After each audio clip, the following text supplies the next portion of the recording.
in late September of 1954, age 7.5. I had a cold or a flu, and I had to stay home from school.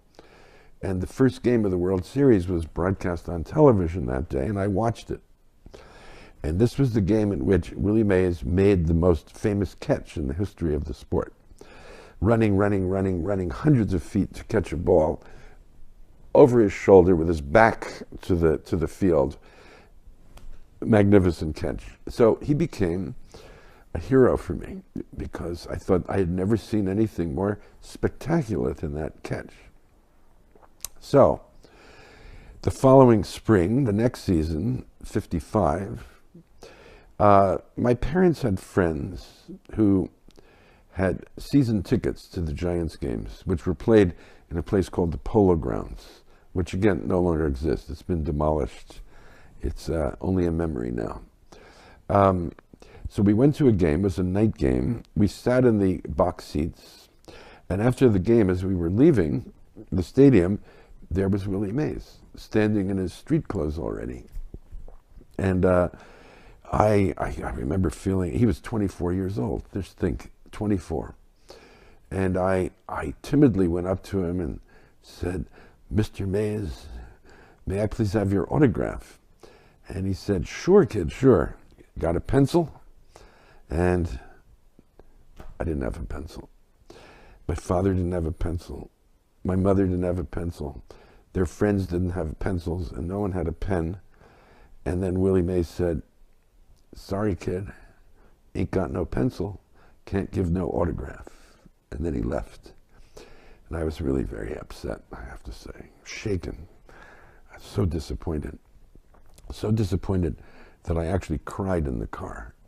It's a stupid response, but it was a big moment for me.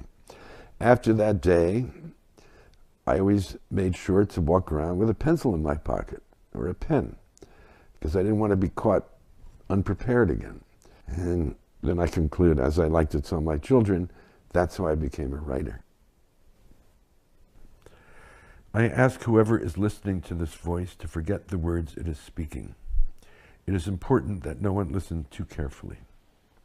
I want these words to vanish, so to speak, into the silence they came from, and for nothing to remain but a memory of their presence, a token of the fact that they were once here and are here no longer, and that during their brief life they seemed not so much to be saying any particular thing as to be the thing that was happening at the same time a certain body was moving in a certain space, that they moved along with everything else that moved.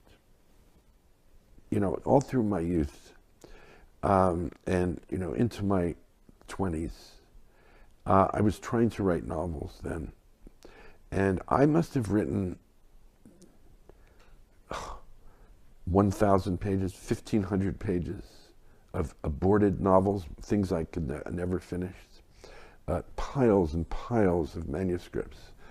And this was my apprenticeship. This is how I learned how to put sentences together. Never published any of that stuff. But some of those ideas later resurfaced in books I published later when I was older and capable of doing it. So for me, it was very slow. Early on, I could write poems because they were short, but longer forms were too difficult for me. Now, it's also instinctive. I'm barely aware of what I'm doing. But at the same time, I don't write fast, and I've never written fast. For me, a good day's work, and this is 8 hours of work, a good day's work is if I have one typed page at the end. 1. 2 pages is great. 3 is a miracle. You know, it happens maybe 4 times a year that I can do 3 pages. But if I can get the 1 page done, I feel satisfied. And so that means generally writing a passage 10 or 15 times, going over and over and over, fixing the sentences, you know, trying to hear the rhythm, until it looks like a piece of music, effortless, smooth, with the energy that I want. And that's the work. The hard work is in trying to make it look easy.